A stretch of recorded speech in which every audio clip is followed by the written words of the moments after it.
Palavra da Verdade, com Hernandes Dias Lopes. Irmãos amados, vamos abrir a palavra de Deus no livro de Apocalipse, capítulo 9. Apocalipse, capítulo 9.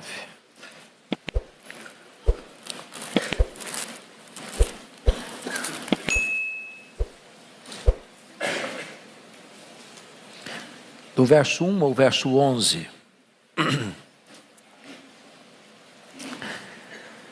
Está escrito: o quinto anjo tocou a trombeta, e vi uma estrela caída do céu na terra, e foi-lhe dada a chave do poço do abismo. Ela abriu o poço do abismo, e subiu fumaça do poço, como fumaça de grande fornalha. E com a fumaceira saída do poço, escureceu o sol e o ar. Também da fumaça saíram gafanhotos para a terra, e foi-lhes dado poder como que tem os escorpiões da terra. E foi-lhes dito que não causassem dano à erva da terra, nem a qualquer coisa verde, nem a árvore alguma. Então somente aos homens que não têm o selo de Deus sobre a fronte. Foi-lhes também dado não que os matassem, e sim que os atormentassem durante 5 meses. E o seu tormento era como o tormento de escorpião quando fere alguém. Naqueles dias os homens buscarão a morte, não a acharão. Também terão ardente desejo de morrer, mas a morte fugirá deles. O aspecto dos gafanhotos era semelhante a cavalos preparados para a peleja. Na sua cabeça havia como que coroas, parecendo de ouro, e o seu rosto era como o rosto de homem. Tinham também cabelos como cabelos de mulher. Os seus dentes eram como dentes de leão. Tinham couraças como couraças de ferro. O barulho que suas asas faziam era como barulho de carros, de muitos cavalos, quando correm a peleja.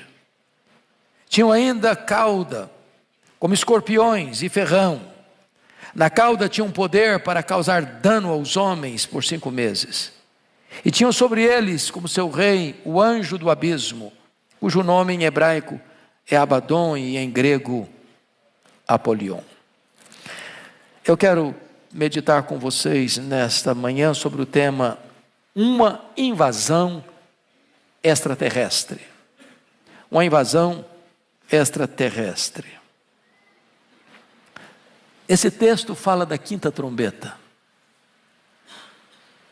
As trombetas são o juízo parcial de Deus ao mundo que persegue de maneira injusta e impiedosa a igreja. As trombetas, ao serem soadas, diz o texto bíblico que a primeira caiu sobre a terra, a segunda sobre o mar, a terceira sobre os rios, a quarta sobre os astros, o sol, a lua e as estrelas. Agora é a quinta trombeta. E nessa trombeta o que você vai ver é uma invasão extraterrestre.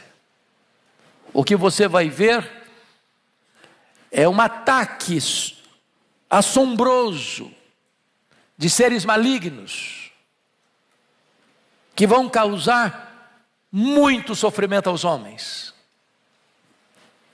E então, pouse os olhos comigo no verso 1, quando diz que então ele, ao tocar a quinta trombeta, João vê uma estrela caída do céu na terra. Ele não vê a estrela caindo, ele vê a estrela caída. Essa estrela não é um astro, essa estrela é um ser. Essa estrela é uma referência ao espírito maligno chamado na Bíblia de Satanás, de diabo, de antiga serpente, daquele que é assassino, que é ladrão, daquele que é chamado aqui no versículo 11 do texto lido de Abaddon, de Apolion. Esta estrela caída é o líder desta horda de demônios que vão sair do poço do abismo e vão atormentar os homens.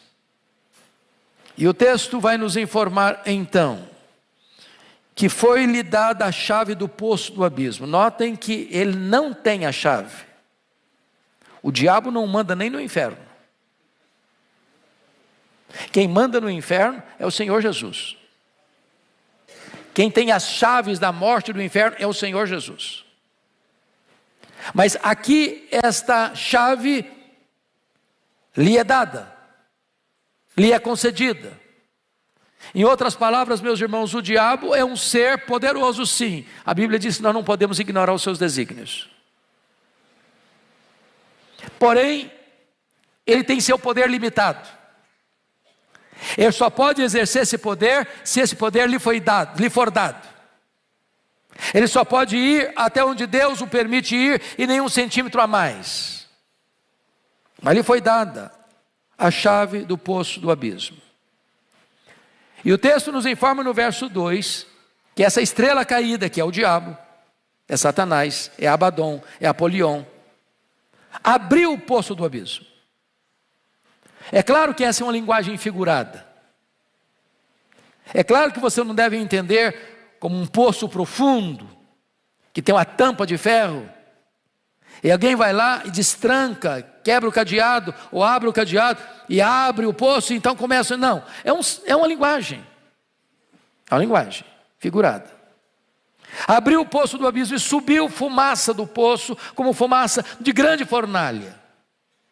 E com uma fumaceira saída do poço, escureceu-se o sol e o ar. Em outras palavras, esses seres malignos que vão sair do abismo, são demônios, são espíritos de trevas. É por isso que o diabo é o príncipe das trevas. É por isso que o reino dele é um reino das trevas. E é por isso que este espírito maligno e esses espíritos malignos que saem vão entenebrecer o ambiente. E é isso que os espíritos malignos fazem. Eles colocam venda nos olhos. Eles produzem cegueira espiritual. O diabo cegou o entendimento dos incrédulos. E esses espíritos vêm trazendo esse nevoeiro, essa fumaceira, essa situação nublada, onde as pessoas não têm clareza, não têm discernimento, não têm luz. Não é isso que o mundo vive hoje. As pessoas estão escravas de uma cegueira espiritual, de uma mente obtusa, de uma incapacidade de lucidez para entender claramente as coisas, os acontecimentos. E o versículo 3 nos informa: também da fumaça saíram gafanhotos para a terra, e foi-lhes dado o poder como que tem os escorpiões da terra. Então ele vai falar agora de um bando de gafanhotos. O gafanhoto é um inseto terrível, que por onde ele passa ele destrói tudo. O gafanhoto tem a capacidade de comer e defecar ao mesmo tempo. E ele passa por uma lavoura, ele passa por um pomar, e ele deixa apenas os caules. Tudo é devastado, folhas, frutos, tudo é destruído. E então, agora, numa linguagem pictórica, o texto vai dizer que esses gafanhotos, eles recebem o poder como tem os escorpiões da terra. Então são gafanhotos que não são gafanhotos, são demônios. São gafanhotos que parecem escorpiões. E o escorpião tem um veneno perigoso, ele pica, e provoca muita dor, provoca muito sofrimento. E diz o texto: foi-lhes dado poder como que tem os escorpiões da terra. Agora preste atenção, versículo 4. E foi-lhes dito que não causassem dano à erva, nem a qualquer coisa verde, nem a árvore alguma. Então somente aos homens que não têm o selo de Deus sobre a fronte. Então notem que os gafanhotos, que são escorpiões, que são demônios, têm uma ordem, tem uma limitação de poder. Eles não podem, o propósito não é devastar árvores, que isso é a especialidade do gafanhoto. Por onde passa, ele destrói a vegetação. Vocês não vão fazer isso. Vocês também não têm poder de destruir árvore alguma. E vocês também não têm poder de atacar um grupo de pessoas. Quais são as pessoas? Aquelas que têm o selo de Deus. Irmãos amados, isso é tão importante entender. O diabo diz lá em 1 João 5,18 que não pode atingir os filhos de Deus. É o que eles gostariam de fazer. Mas se você é crente, se você nasceu de novo, se você foi regenerado, se você está justificado pela fé, você recebeu um selo na sua vida, o selo do Espírito Santo de Deus. Você está guardado nas mãos de Jesus. Você está protegido pelo sangue do Cordeiro. Esses demônios, com toda a sua fúria, não podem destruir você e não podem arrancar você dos braços do Senhor Jesus. Louvado seja Deus. Versículo de número 5. Foi-lhes também dado, não que os matassem, e sim que os atormentassem durante 5 meses, ou seja, outra limitação imposta a eles. Vocês vão atormentar, mas vocês não vão matar. E vocês vão ter um tempo para agir, e não além desse tempo.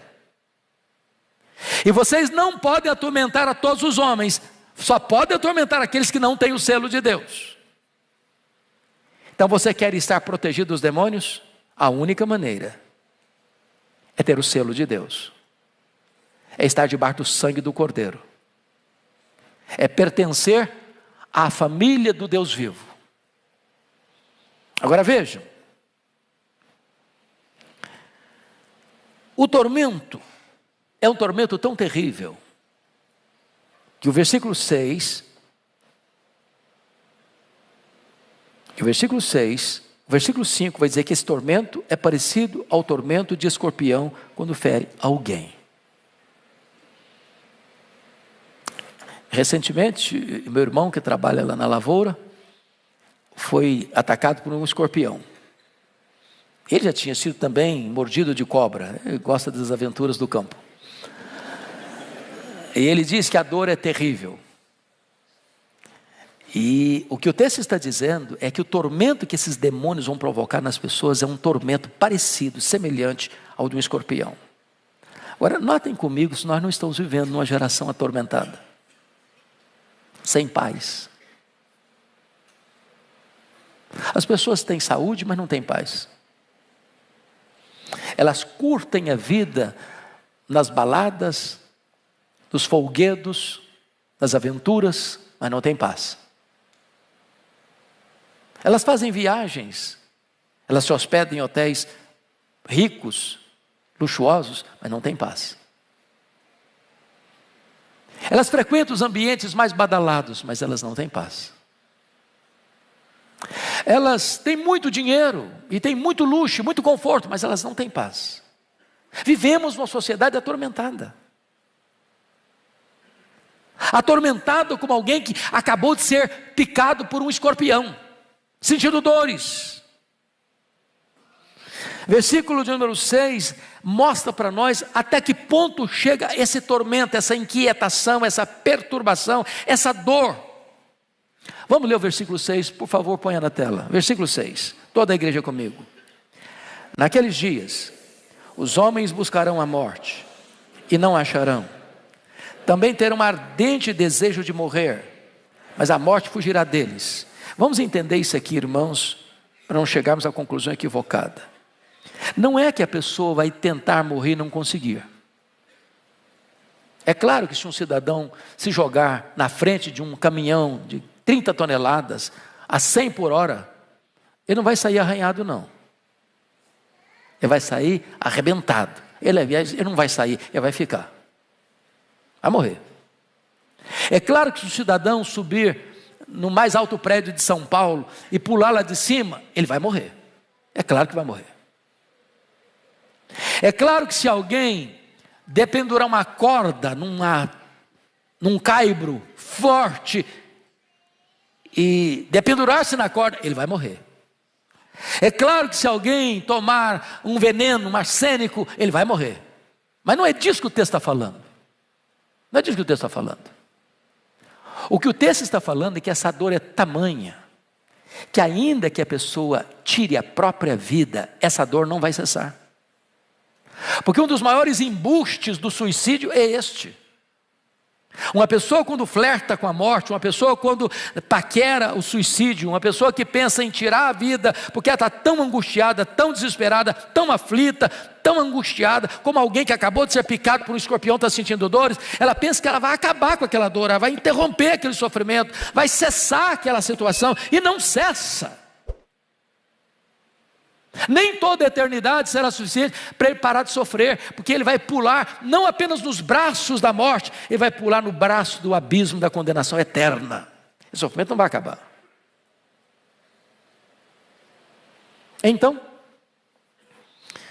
a partir do verso 7, João vai receber a revelação divina das características dessa invasão extraterrestre e das marcas desses seres malignos que estão atormentando a sociedade. Primeiro, veja comigo o versículo 7. Põe na tela para nós lermos. O aspecto, toda a igreja, o aspecto dos gafanhotos era semelhante a cavalos preparados para a peleja. Na sua cabeça havia como que coroas, parecia de ouro, e o seu rosto era como o rosto de homem. Então, veja bem, é gafanhoto, que vira escorpião,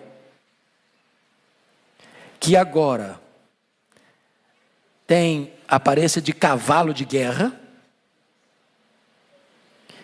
e mais, nesse gafanhoto, que é escorpião, que é cavalo, tem na cabeça o quê? Uma coroa.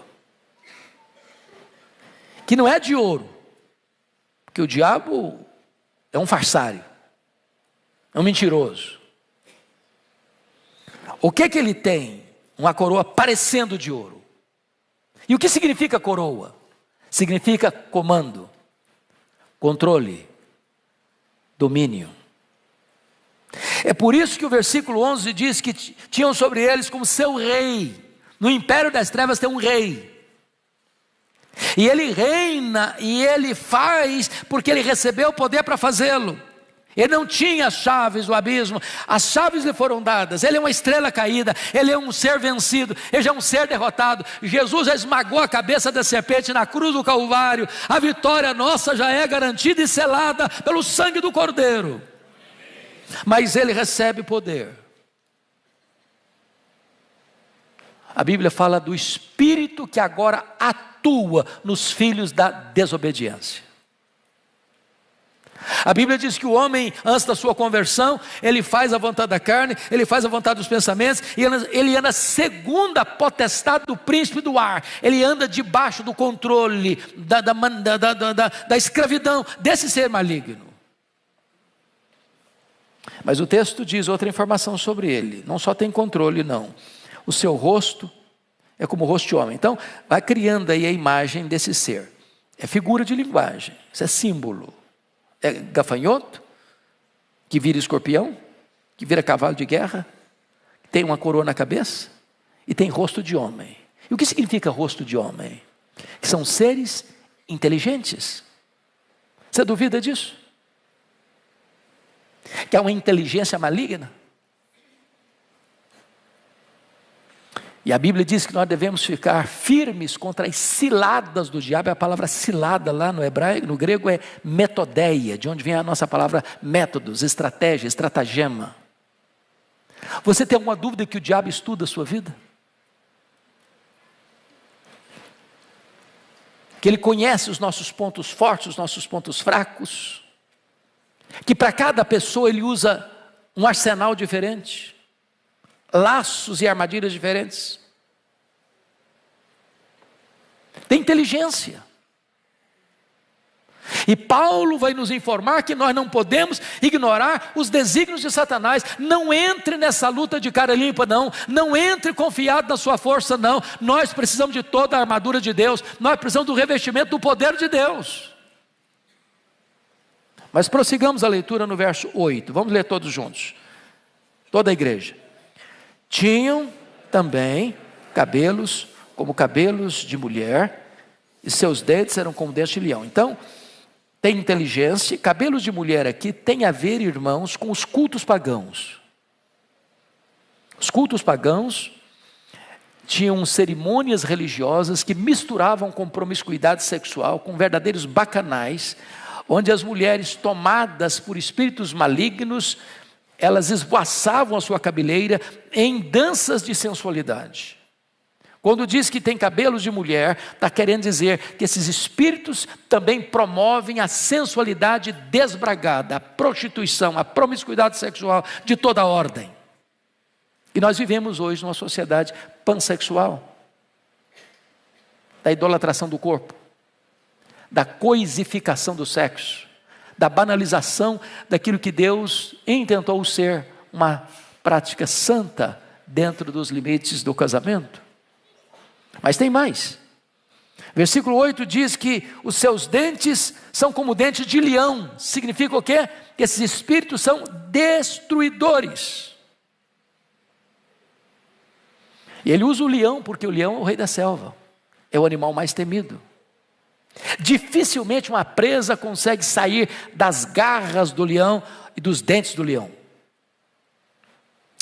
E é curioso isso no mundo animal. Tem hora que você fica torcendo para o animal mais fraco escapar das garras do animal mais forte. Mas via de regra, quando um leão, esses predadores fazem, o que ele faz? Ele ataca e pega a jugular. Às vezes fica caladinho, paradinho lá, sufoca, tira a respiração e prevalece. O texto está nos informando, meus irmãos, que esses inimigos são destruidores. Ele é assassino. Ele veio para roubar, ele veio para matar, ele veio para destruir. Mas tem mais. Versículo 9, leia comigo, por favor. Tinham couraças como couraças de ferro. O barulho que as suas asas faziam eram com barulho de carros, de muitos cavalos, quando corre a peleja. O que significa couraça de ferro? Esse inimigo é inatingível por armas convencionais. É por isso que o apóstolo Paulo diz que a nossa luta não é contra a carne, não é contra sangue, mas é contra principados e potestades, contra dominadores deste mundo tenebroso, contra forças espirituais do mal nas regiões celestes. É por isso que Paulo diz que nós precisamos de armas não carnais, mas armas espirituais, poderosas em Deus, para destruir fortalezas e anular sofismas. Nem você, nem eu podemos entrar nessa guerra, nessa peleja, dessa invasão extraterrestre de seres malignos com as nossas próprias forças, com as nossas próprias armas. Nós precisamos do revestimento do poder de Deus e de toda a armadura de Deus.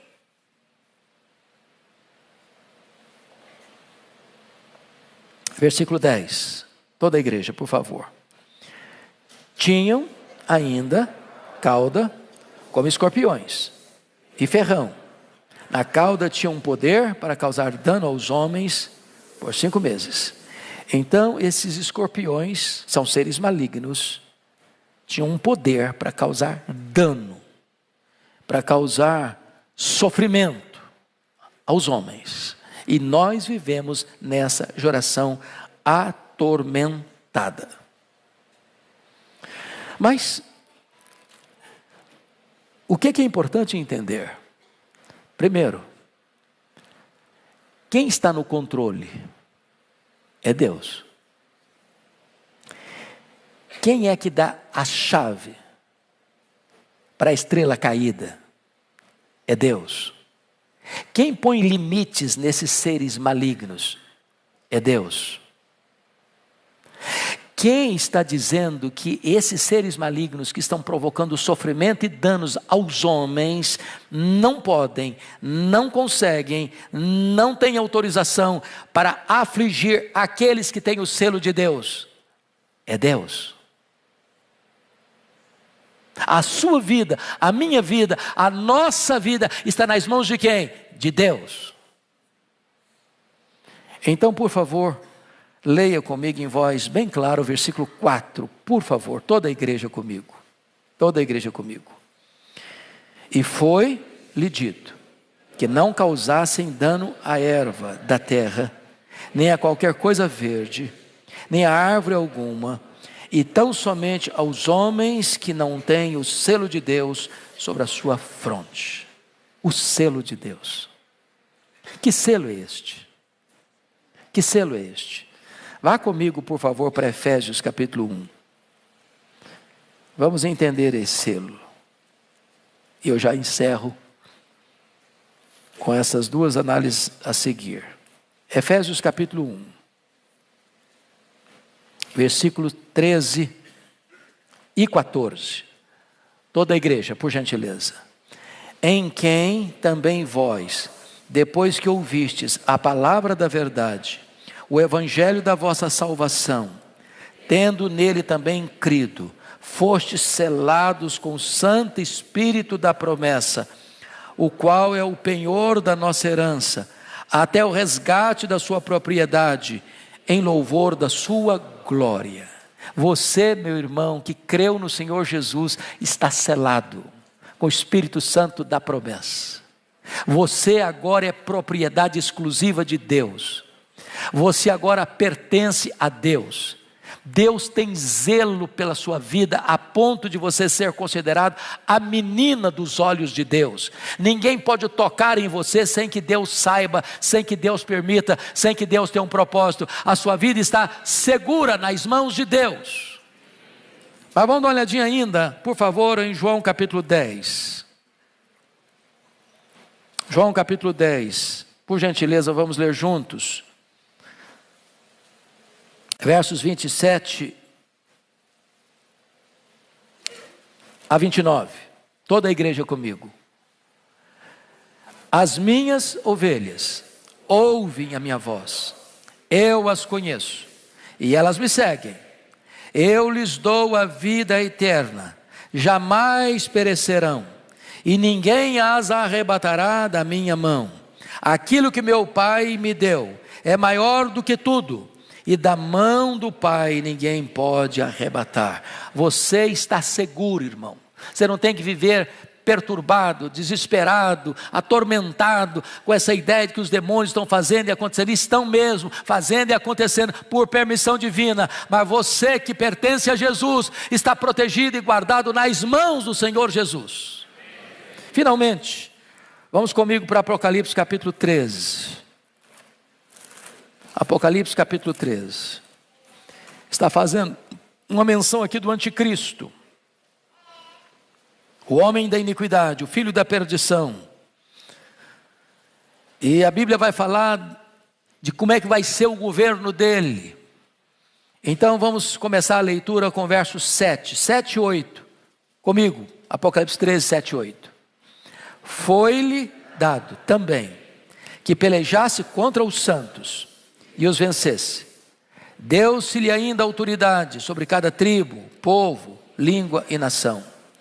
E adorá-la-ão todos os que habitam sobre a terra, aqueles cujos nomes não foram escritos no livro da vida do Cordeiro, que foi morto desde a fundação do mundo. A pergunta é: quem vai adorar a besta? Quem vai adorar o anticristo? A Bíblia diz: todos os que habitam sobre a terra, todos aqueles cujos nomes não foram escritos no livro da vida do Cordeiro. Ou seja, todo aquele cujo nome foi escrito no livro da vida do Cordeiro, esses não vão adorar o anticristo. Sabe o que significa isso, irmão? Nenhuma ovelha de Jesus Cristo, por mais tenra que ela seja, vai se curvar ao anticristo. Jesus não vai perder nenhuma das suas ovelhas para o anticristo. O diabo não tem poder de afligir aqueles que são de Deus, selados com o Espírito Santo, cujo nome está escrito no livro da vida. Nós temos segurança plena e absoluta. Esse é o Deus a quem servimos. Este é o Deus a quem adoramos. Este é o Deus que esta igreja tem pregado há tantos anos e há de continuar pregando até que Jesus volte. Que Ele nos abençoe.